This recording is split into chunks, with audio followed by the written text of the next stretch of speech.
सतीश उर्फ खोक्या भोसले या प्रकरणावर मनोज जरांगे पाटील यांनी प्रथमच प्रतिक्रिया दिली।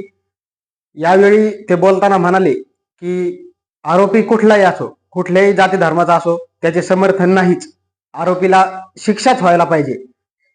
त्याचबरोबर यावेळी बोलताना जरांगे पाटील म्हणाले की जोपर्यंत तपास चालू आहे तोपर्यंत सुरेश धस यांना आपण सह आरोपी किंवा आरोपी म्हणू शकत नाही। तर जरांगे पाटील यांनी अप्रत्यक्षपणे सुरेश धस यांची पाठराखणच केली। पाहुयात ते काय म्हणतात। त्यामुळे आता मी आज सुट्टी घेतली, पण डॉक्टरांनी मात्र एक आग्रहाचं आणि सक्तीचं सांगितलं की तुम्ही किमान महिना दीड महिना तरी कायम आराम करा, अंतर्वालीत गेल्यावर तुम्ही घरी कायम आराम करा। त्यामुळे आता सध्या तर आराम आहे। खोक्याचा जो विषय आहे शिरोडकर समजा तुमच्याच तालुक्यातला, तर त्याच्या प्रकरणामध्ये सुरेश धस यांनी सुद्धा राजीनामा द्यावा अशी मागणी समोर यायला लागली आणि त्यांना सुद्धा सहआरोपी करावं अशी सुद्धा मागणी होते। काय म्हणणार तुमच्या? नाही, आता ते प्रकरण चालू आहे ना। आता ही आहे ना, काय म्हणते त्याला, तपास चालू आहे, पोलीस मागे आहेत, वन अधिकारी आहेत। प्रश्न कधी विचारायचा समर्थन केल्यावर? कोणी समर्थनच करत नाही ना असल्याचं। सहआरोपी करा म्हणतात। मी काय म्हणतो, हे प्रश्न कधी विचारायचे असते की एखाद्याने समर्थन केलेलं असल्यावर। कोणी समर्थनच करत नाही त्याचं। धरा म्हणून सांगितलंय, कनाकन धरा म्हणून सांगितलं सुरेश धसला पण अरे दे रे बाबा, आयला विचित्र कामेवर राहतो।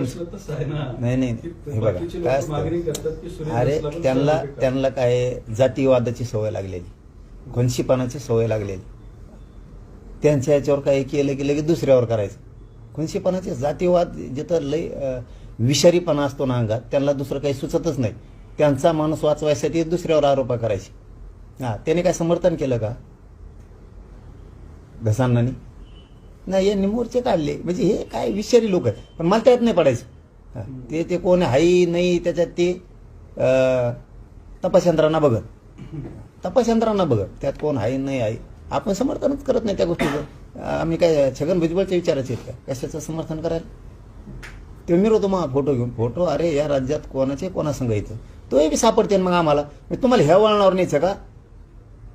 त्या चटके देणाऱ्या बांधवांच्या बाजूनं पहिल्याच दिवशी आम्ही उभा राहिलो, आणि आज बी पहिल्याच दिवशी की त्या आरोपीवर कडक कारवाई व्हायला पाहिजे, चटके दिलेल्या बांधवाला न्याय मिळाला पाहिजे, हे पहिल्याच दिवशी सांगितलं, आज सुद्धा सांगतो। विशेष करून त्या स्थानिक पोलीस स्टेशन कोणचं येत आहे आणि जालन्याचे SP साहेबांनाही सांगतो की त्या चटके देणाऱ्या बांधवाला न्यायच मिळाला पाहिजे। गरिबाच्या लेकराला तुम्ही चटके देता म्हणजे त्याला न्याय मिळाला पाहिजे, त्याच्यावरती अन्याय झालाय। स्थानिक PIनं आणि SP साहेबांनी जेवढे चटके द्यायला होते, बघा बरं का, जेवढे चटके द्यायला होते ते पुरे आरोपी केले पाहिजे। आणि ही मागणी छगन भुजबळने सुद्धा केली पाहिजे। जेवढे होते तेवढे, तो हे पाहुणे आहेत म्हणून बाजू सरकायचं नाही छगन भुजबळने, कुणी असो त्याच्यात। आणि हे लक्षात मात्र स्थानिक PIने लक्षात ठेवावं, आणि SP साहेबांनी सुद्धा, की जेवढे होते त्या बांधवाला बिचाऱ्याला चटके द्यायला ते सगळे आरोपी झाले पाहिजेत। हो, कोणी त्याच्यातून सुटता कामा नाही।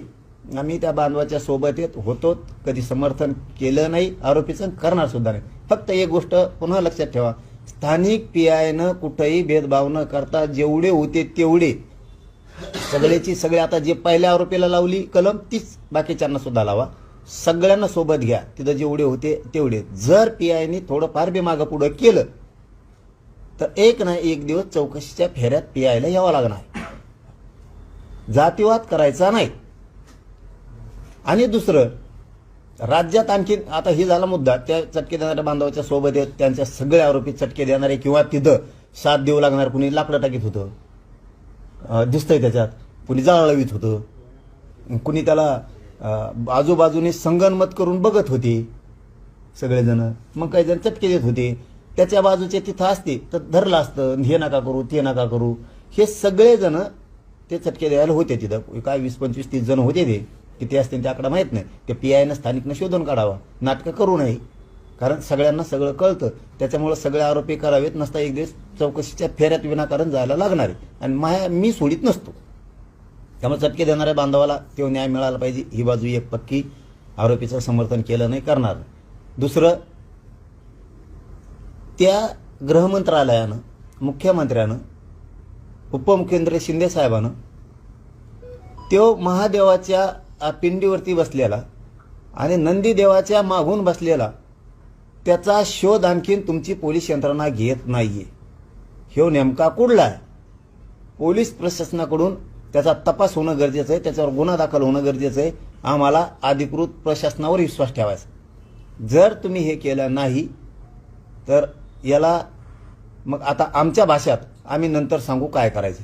पण हे स्थानिक कुठल्या जिल्ह्यातलं असेल त्या PSIनं, कलेक्टरनं त्याच्यात लक्ष घालून तो व्हिडिओ नेमका कुठला आहे आणि ह्यो कोण आहे याच्यावर कडक कारवाई झाली पाहिजे. कारण देवदेवतांची विटंबना झाली आणि तिथं मंदिरात दर्शनाला आलेल्या महिलांना सुद्धा घाणेरडपणानं बोललं गेलेलं आहे, इशारे केले गेलेले.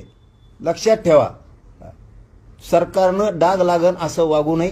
स्थानिक PSIनं, स्थानिक त्या जिल्ह्यातला कोणचे SP असतील त्यांनी जरा, तिथं पालकमंत्री कोण आहे त्यांनी जास्त करून लक्ष ठेवणं गरजेचं आहे. कोणत्या जिल्ह्यातला व्हिडिओ आणि याला शोधून जेर बंद करणं